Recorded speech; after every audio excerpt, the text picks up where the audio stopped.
ఈ మల్కాజ్గిరి పార్లమెంట్ నియోజకవర్గంలో 3 పార్టీల ముఖ్యమైన పార్టీలు పోటీ చేస్తున్నాయి. ఇప్పుడే అధ్యక్షులు చెప్పారు.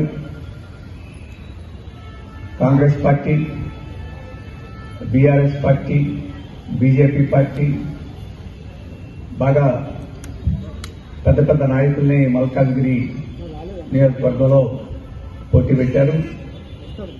మనం అందరం రాబోయే ఎన్నికల్లో ఎవరికి ఓటు వేయాలని చెప్పేసి నిర్ణయించుకోవాల్సిన సందర్భం. వాస్తవంగా ఇక్కడ మేము సిపిఎంగా ఇక్కడ పెడుతున్నాం.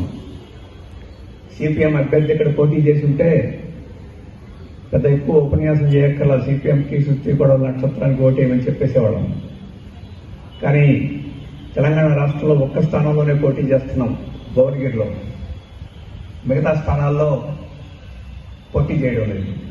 మరి మిగతా స్థానంలో ఈరోజు ప్రజల గురించి ఆలోచించే శక్తులు, వ్యక్తులు అందరూ ఏం చేస్తే బాగుంటుందని చెప్పేసి చెప్పాలని చెప్పేసి సిపిఎం అనుకుంది. భారత కమ్యూనిస్ట్ పార్టీ మార్క్సిస్ట్ కేంద్ర కమిటీ ఈ మధ్య ఎన్నికల ప్రణాళికని విడుదల చేసింది. ఈ ఎన్నికల ప్రణాళికలో ఈ జనరల్ ఎన్నికల్లో 3 అంశాలని పార్టీ స్పష్టం చేసింది. మొదటిది, ఈ దేశంలో మళ్లీ బీజేపీ అధికారానికి రాకూడదు. ఇప్పటికే 2 సార్లు 10 సంవత్సరాలు చూశాం. ఇప్పుడు మోడీ గారు ఇంకొక 5 సంవత్సరాలు కావాలని చెప్పేసి అడుగుతున్నాడు. మళ్లీ మరి ఇంకొకసారి గెలిస్తే ఈ దేశం చాలా ప్రమాదంలో పడుతుంది. అటువంటి అవకాశం ఇవ్వకూడదు. ప్రజలందరూ కృతనిశ్చయంతో బీజేపీని ఓడించేదానికి ముందుకు రావాలని చెప్పేసి పార్టీ విజ్ఞప్తి చేసింది. రెండో అంశం, సిపిఎం వామపక్షాలు పోటీ చేసిన చోట వామపక్షాలను గెలిపించండి. పార్లమెంట్లో వామపక్షాల తరఫున సిపిఎం, సిపిఐ ఈ పక్షాల తరఫున గెలిచిన పార్లమెంట్ సభ్యులు పార్లమెంట్లో ఉంటే ప్రజల తరఫున నిలబడి పోరాడతారు, ప్రజల హక్కులు కాపాడతారు. కాబట్టి పార్లమెంట్లో వామపక్షాల బలాన్ని పెంచుకునేదానికి కృషి చేయాలని చెప్పేసి రెండో కర్తవ్యాన్ని పెట్టుకున్నాం. ఈ 2 కర్తవ్యాలు ముఖ్యమైన కర్తవ్యాలు. మరి బీజేపీ వామపక్షాలు పోటీ చేయని చోట, బీజేపీ ఇతర లౌకిక పక్షాలు ఉన్న చోట ఏం చేయాలని చెప్పేసి అనుకున్నప్పుడు, అంటే మల్కాజ్గిరి లాంటి చోట బీజేపీకి వ్యతిరేకంగా ఏ లౌకిక పక్షం అయితే దాన్ని ఓడించడానికి శక్తి ఉందో అటువంటి లౌకిక పక్షాన్ని ఎంచుకొని దానికి ఓటేసి బీజేపీని ఓడించాలని చెప్పేసి సిపిఎం చెప్తుంది.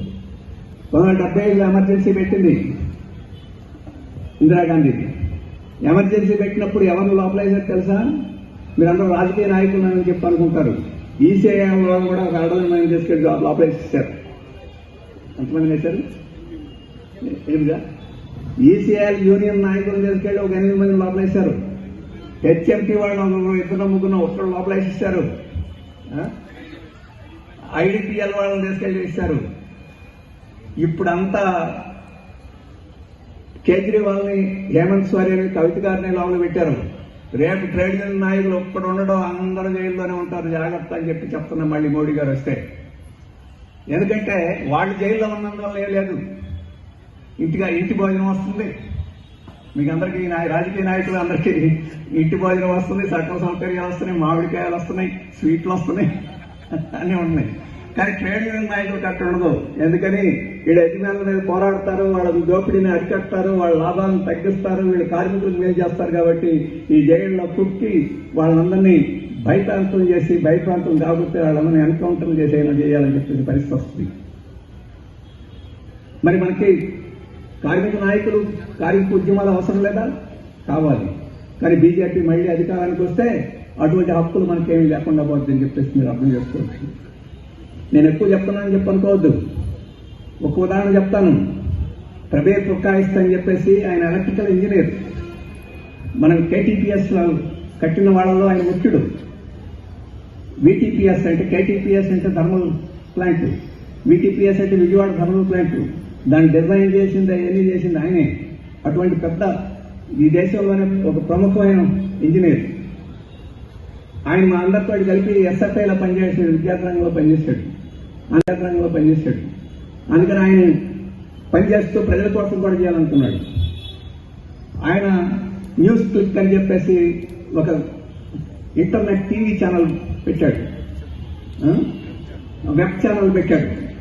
ఆ వెబ్ ఛానల్లో ఏం చేశాడు, మన రైతు ఉద్యమం జరిగినప్పుడు ఆ రైతు ఉద్యమాన్ని యథాతథంగా చూపించాడు. ఎందుకంటే ఈ కార్పొరేట్ సంస్థలు, పెద్ద పెద్ద సంస్థలు రైతు ఉద్యమాన్ని పేపర్లో సరిగా వేయలా. రైతు ఉద్యమం అంత అన్ని రోజులు జరుగుతున్నా, అంత నిర్బంధాన్ని ఎదుర్కొన్నా కానీ దాన్ని వార్తలు ఇవ్వాలి. ఈయన వెబ్ ఛానల్ పెట్టి ఆ వెబ్ ఛానల్లో రోజు రైతులు ఎలా పోరాడుతున్నారు, ఎలా కష్టాలు పడుతున్నారు అని చెప్పేసి సవివరంగా ఇచ్చారు. ఆయన వెబ్ ఛానల్ని లక్షల మంది చూశారు దేశంలో. ఈ బీజేపీ ప్రభుత్వం యొక్క దుర్మార్గాలు చేస్తుందని చెప్పేసి అర్థం చేసుకున్నారు. అందుకని ఆయన మీద కోపం బట్టి ఆయన ఇప్పుడు జైల్లో పెట్టేశారు. ఏమైనా జైల్లో పెట్టారు, ఈ లెక్కలు సరిగా చెప్పలేదు, లెక్కలు సరిగా రాలేదు, జైలు పెట్టారు. ఇప్పుడు మోడీ గారు రాస్తున్నారు లెక్కలు సరిగా. ఆయన లెక్కలన్నీ చూపించాడు, కరెక్ట్గా చూపించాడు, అన్ని లెక్కలు సరిగా ఉన్నాయని చెప్పేసి. ఇప్పుడు లెక్కల వల్ల జైల్లో పెట్టడం సాధ్యం కాదు. ఇప్పుడు కొత్తది పెట్టారు. అదేమిటంటే విదేశాల నుంచి నిధులు వచ్చినాయి ఈయనకి, ఆ విదేశాల నిధులు మన చట్టం విరుద్ధంగా వచ్చినాయి అని చెప్పేసి ఒక సెక్షన్ పెట్టాడు.